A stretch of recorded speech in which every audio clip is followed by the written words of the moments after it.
Un trou béant à ciel ouvert suscite une vive inquiétude chez les habitants du quartier Banco 2 dans la commune de Yopougon. Cette fosse, autrefois le passage des eaux de ruissellement, s'est progressivement transformée en ravin. En 2004, moi je sortais le trou. C'était très petit.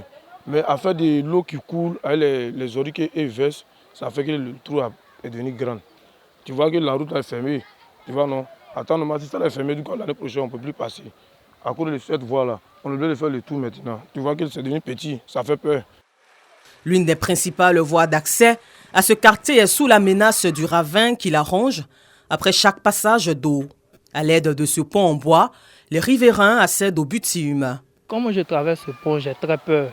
Parce que ce pont même n'est pas stable. À tout moment, lorsque tu passes, tu as peur. Tu te dis à tout moment tu peux tomber. Il n'y a pas longtemps même, on a essayé de refaire le pont. Mais à chaque fois qu'on essaie de refaire aussi, l'eau vient, l'eau emporte le pont. Les enfants sont obligés de passer ici pour aller à l'école. Il n'y a pas d'autre chemin à prendre. Donc, on demande aussi de l'aide. Non loin de là, un autre pont en bois. Suspendu aux abords du ravin, il succède à un autre pont en béton. Aujourd'hui, ce pont en béton n'existe que de nom.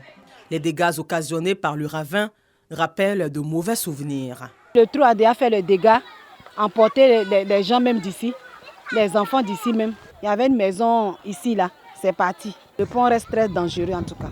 Pour les enfants du quartier, même avec les grandes personnes. Surtout quand il pleut même, c'est pas la peine.